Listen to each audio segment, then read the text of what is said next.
There's a solid argument to be made that Shawn Michaels' 1995 was better than his 1996. Sure, Shawn won the WWF Championship for the first time in 96. He had great title defenses against the likes of Mankind and Diesel, and he got pushed to the very top of the WWF as their number one guy. But Shawn's 1995 was equally as good in terms of match quality and his character progression. It was also an important year for Michaels, where the company would set him up to be their number one superstar. Let's look at HBK in 1995 and highlight some of his best matches along with his greatest moments. So, to set the tone and figure out where we are with HBK in January of 95, we need to briefly talk about Survivor Series 94. The first match on the show featured a traditional Survivor Series match pitting the bad guys against the Teamsters. Diesel and Shawn Michaels were on the Teamsters side, and their friendship had been getting a little rocky up to this point, and things boiled over when Shawn accidentally superkicked Diesel during this match. HBK and Diesel were the tag team champions here, and after the super kick happened, Shawn decided to break the team up and vacate the tag titles, beginning a long trend here of Shawn Michaels vacating championship gold. 3 days after Survivor Series, Diesel won the WWF Championship in Madison Square Garden, and it appears that the WWF are going all the way with Big Daddy Cool. He is going to be the face of the company, while Shawn would work as his nemesis. Shawn would only work 2 matches before the Royal Rumble in January. His first match of 1995 saw him defeat Adam Bomb during a Superstars taping that would air a month later, and his second match saw him defeat Gary Sabaw in a match where Shawn didn't even bother taking off his entrance gear. Next up was the 1995 Royal Rumble, and this Rumble match has always been something of a curiosity. It was decided that entrants would come into the match just 60 seconds apart, meaning the Rumble was indeed much more fast paced, but at the same time, a quicker Royal Rumble doesn't necessarily mean a better Royal Rumble. There has never been a concrete reason given as to why this Royal Rumble would be quicker than others. My best guess is that the 1995 WWF roster just wasn't deep enough to have a long and drawn out Royal Rumble match. People have said it was due to the number one entrant going the distance for the very first time, and therefore the match itself was made shorter. But Ric Flair was entrant number 3 in 1992 and he went the distance, so I don't believe that theory at all. Anyway, Shawn was entrant number 1 and he won the entire Rumble match, earning himself a WWF Championship match at WrestleMania 11 in the process. A few things here. First, you'll notice that Shawn had the letters TK on his gloves during this match, which confused some fans at the time. The TK stood for Themis Clarides, the initials of his girlfriend who worked as a Raw ring girl, and eventually she became the current Republican minority leader in the Connecticut House of Representatives. Also, Pamela Anderson was in attendance during this Royal Rumble, and the winner of the Rumble would have Pamela escort him to the ring at WrestleMania 11.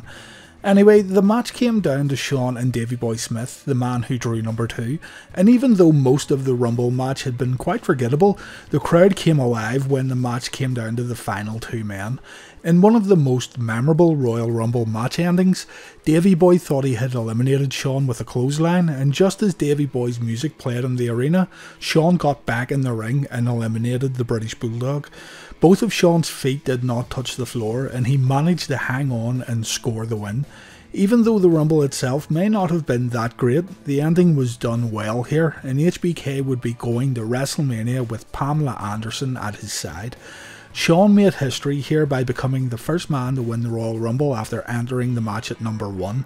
This was also Shawn's first shot at the WWF Championship on pay-per-view since the 1992 Survivor Series, and it was going to happen at WrestleMania, so you can tell here that Vince McMahon was ready to give Shawn a much overdue main event push.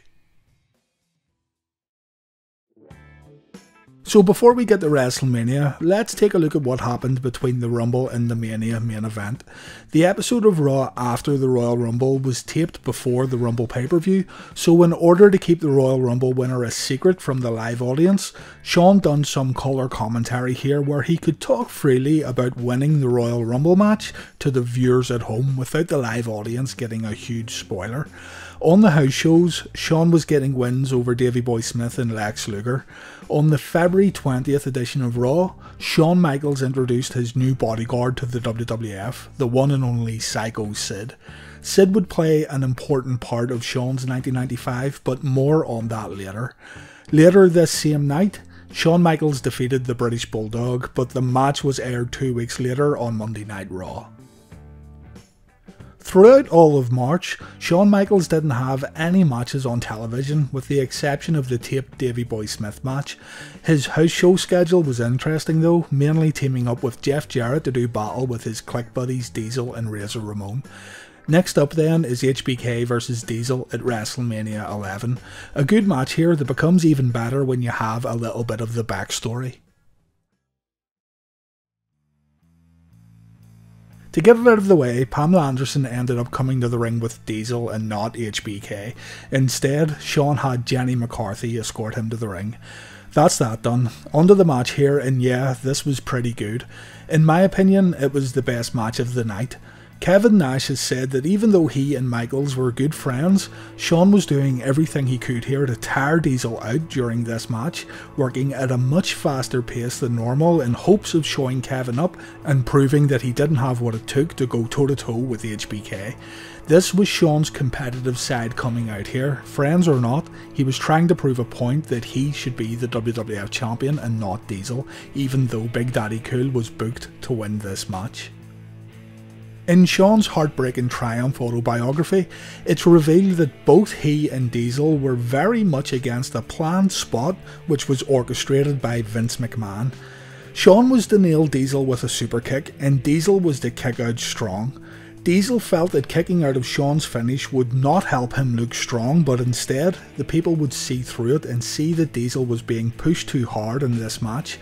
In his book, Shawn argued that within the context of the match, fans would expect the super kick to really hurt Diesel, and if Diesel popped up after a count of 1, the fans would be taken completely out of the moment, destroying their suspension of disbelief. Shawn also said that the super kick kickout could even garner him some sympathy, as the fans would feel that HBK was getting the shaft. Shawn said to Vince, "You want the fans to get behind him," in reference to Diesel. "I want the fans to get behind him. It needs to be a 1-2 barely up. That will get him over. If he powers out on 1, they are not going to like it." With no other choice, Shawn Michaels and Diesel went out there and the super kick spot did indeed happen. They tried everything to protect Shawn's finish, with Shawn delaying the actual pin after hitting the kick and Diesel putting his shoulder up right at the 2 count, but both HBK and Diesel were absolutely right. The fans began booing when Diesel got his shoulder up. Diesel won the match, and when Shawn and Big Daddy Cool met with Vince later in the evening, Vince admitted he had made the wrong call. The whole super kick fiasco would end up completely changing Shawn's career direction, as Vince McMahon decided to turn Shawn into a good guy. The next section here is from Shawn's book. The next day we had television in Poughkeepsie. When I arrived at the building, Vince told me he wanted to talk. "Shawn, we are going to switch you babyface." "What? It's because of the kick out, isn't it?" "It was a bad call on my part, I admit." Shawn said, "Why is it affecting me? I'm the only heel that you have." "They like you. The people like you, Shawn. They like me, but they like to hate me. Now is not the time. You make the mistake and it costs me my career. I was not happy." Vince said, "We're going to have Sid drop you, injure you tonight, and you'll go home for 6 weeks." Shawn said, "I was frustrated, so bummed. We told him that the people were going to boo." "Vince," I said, "I would never tell you how to run your entire business, but please leave the wrestling to me." Then I went and told Kevin what was happening. "They're taking me off for 6 weeks." Kevin Nash said, "What for?" and Shawn said, "They are turning me babyface." "It's because of the kickout, isn't it?" said Diesel. "What could we do? Sid turned on me that night. He attacked me from behind and powerbombed me 3 times before Kevin rushed to the ring and chased him off. I was now injured and off on a 6-week paid vacation." And so Shawn was not seen again on TV until the May 22nd episode of Raw, where he took part in a King of the Ring qualifying match against King Kong Bundy. A match that he won, and yeah, he was now a full-blown babyface. The crowd was receptive of Shawn. They were loud during his entrance and they cheered for him throughout the match, so the babyface turn had worked well. HBK qualified for the King of the Ring, and in the meantime, he would win all of his house show matches on his way to the King of the Ring pay-per-view. In order to protect Shawn without him winning the tournament, his first round King of the Ring match went to a time limit draw. Now, if you have the WWE Network, go back and watch this match. In particular, watch Shawn's entrance. You will notice that it's heavily edited for some reason. Shawn even magically changes headwear while walking to the ring. Well, on the original pay-per-view broadcast, Shawn approached Bruce Pritchard, who was standing beside the King of the Ring throne and crown. Shawn tried on the crown, but he noticed it was way too big for his head. In a roundabout way, this kinda gave the audience a spoiler. The crown would need to fit a large man with presumably a large head. Of course, Mabel would win the King of the Ring, and the WWF edited this entrance up for their home video release and the WWE Network release. Shawn's match with Kami here isn't too bad, but the draw finish didn't go down well with audiences. I definitely don't think it's as bad as others say it is, but I also understand why it isn't all that well received. If you want to talk about a must-see match featuring Shawn Michaels in 1995 though, look no further than In Your House 2, where Shawn got a shot at Jeff Jarrett's Intercontinental title. I bet not many people would have a must-see Jeff Jarrett match, but honestly, take the time to watch this Intercontinental title contest and I guarantee you will enjoy it. Something that stands out in this match here is the timing. Even in the opening minutes, you can see that both men took the time to lay out this match before the bell, and it really pays off. There's small comedy spots in the right places, there's an extremely high amount of athleticism from Shawn Michaels throughout the match, and Double J deserves credit for playing the sneaky heel that would take any given opportunity to gain the upper hand. Of all of Shawn's matches in 1995, I rank this up there as probably his best encounter. HBK wins the IC title here as the crowd goes totally nuts for their newfound hero. On the next episode of Raw following In Your House 2, Shawn Michaels defeated Jimmy Del Rey on TV while also working a dark match. In this dark match, Shawn teamed up with Bret Hart to take on Jacob and Eli Blue, a match that you can actually find right now on YouTube. Shawn would then have an Intercontinental title defense against Buddy Landel over at Smoky Mountain Wrestling's Super Bowl of Wrestling event in Knoxville, Tennessee on August 4th, another match that you can find online. This one is interesting as Shawn had worked against Buddy Landel in 1984 in Mid-South when Shawn was trying to make a name for himself. Shawn would then get a win on Raw over Jerry Lawler before making his way to SummerSlam 1995.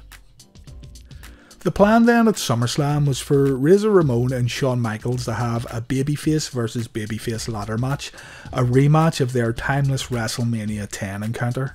Shawn revealed in his book that both he and Razor didn't like the idea of the ladder rematch at SummerSlam, feeling it was a no-win situation where there was no benefit in trying to live up to their 1994 classic, but still, the match went ahead.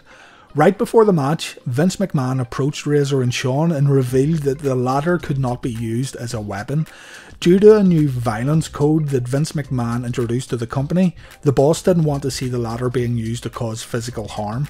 Shawn said in his autobiography that while the restrictions made the match a whole lot tougher, both he and Razor tried to make it up by performing more moves off the two ladders that were introduced in the match.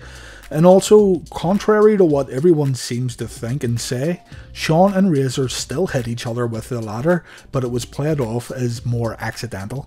Shawn said in his book, "I have to say that even though I felt there was no way we could pull the match off, it was a wonderful challenge. We did as good a job as possible. Was it the first ladder match? No, but it couldn't have been. The important thing was that we had stolen the show once again. I agree with what Shawn says here. There was no way this match could ever have lived up to the WrestleMania 10 match, but they done their best here and it was still a very entertaining match. That being said, stealing the show at SummerSlam 1995 wouldn't have been a hard task anyway, with Bret Hart being put against Isaac Yankem and given a poor match finish, and the main event featuring Big Daddy Cool Diesel taking on King Mabel. On the September 11th, 1995 edition of Raw, Shawn defeated Psycho Sid before moving into a storyline that would see him reunite with Big Daddy Cool Diesel. In Your House 3 would feature a unique tag team match pitting World Champion Diesel and IC Champion Shawn Michaels against the WWF Tag Team Champions Owen Hart and Yokozuna. All the titles were on the line, so if Shawn or Diesel got pinned or submitted, they would lose their respective title. If Shawn or Diesel pinned or submitted Owen or Yokozuna, they would win the tag titles. During In Your House 3, Owen Hart, in storyline, had not arrived at the building by the time the show had started. WWF President Gorilla Monsoon decided that Jim Cornette, the manager of Owen and Yokozuna, would have to find another partner to team up with Yokozuna to defend the tag titles. Davey Boy Smith was selected as Owen's replacement. The match then went ahead and yeah, it was okay, nothing special though, and considering that all the belts were on the line here, you would have expected a bit more. Owen Hart ran to the ring in the closing moments of the match, Diesel hit him with a jackknife, Owen got pinned, and the Dudes with Attitudes won the tag titles, or so it seemed. It was later announced that Shawn and Diesel did win the match, but not the tag titles, as Owen Hart was not a legal man in the match. The October 9th edition of Raw saw an excellent six-man tag match featuring Camp Cornette members Yokozuna, Owen Hart and Davey Boy Smith taking on Diesel, The Undertaker and Shawn Michaels. After the match, Dean Douglas attacked HBK, adding some fuel to their scheduled match at In Your House 4. In the end though, the match would not happen. After working a house show match with Davey Boy Smith on the 13th of October, Shawn and a few other guys decided to stay overnight in Syracuse before leaving for the next show. Among those staying in Syracuse were Shawn, Davey Boy Smith and Sean Waltman. The men went out that evening to a small club and, according to Shawn, he had a few too many drinks and decided to leave the club to sit in a rental car. The plan here was to wait for Davey and Waltman to finish up at the bar and meet him at the rental car. When leaving the club, Shawn was jumped by a bunch of guys. Apparently they were Marines. Sonny and Chris Candido found Michaels outside their hotel room unconscious somehow, and Shawn woke up in hospital with Sonny beside him. According to HBK, that's all he knows about the story. Shawn claimed to have felt groggy and a little sore afterwards, but he was still willing to wrestle. Vince McMahon, however, did not want Shawn to work, and it was decided that HBK would forfeit the IC title to Dean Douglas at In Your House 4. Shawn was back to work on the house show loop around 3 weeks later. His return TV match happened on pay-per-view when he was part of the Wild Card Tag Team match at Survivor Series 1995. His team won here in an odd match that mixed up babyfaces and heels on each respective team. HBK, Davey Boy Smith and WWF newcomer Ahmed Johnson were the survivors of the match. The next night on Raw, the push for Shawn Michaels' world title reign officially began. During his match with Owen Hart, Shawn collapsed in the middle of the ring, playing off his kayfabe head injury suffered from the Syracuse fight, which caused Shawn to forfeit the IC title. The WWF were trying to garner sympathy for Shawn Michaels here, and to their credit, it worked. It was decided that when Shawn collapsed, the commentators would go silent and the cameras would continue to run while Shawn was being attended to by doctors, giving the impression here that this could be legitimate. It was done quite well. This was Shawn's final match of 1995. His return match would occur at the 1996 Royal Rumble, where HBK won the Rumble match and became the #1 contender for the WWF Championship. And that's it, Shawn's 1995 run within the World Wrestling Federation. There were some standout matches here, and if I were to recommend a few, it would be the Jeff Jarrett in Your House 2 match and the WrestleMania 11 match with Diesel. This was an important and noteworthy year for HBK with the babyface turn and the quite impressive IC title run, and hopefully you take the time to go back and check out some of these matches. Thanks for watching.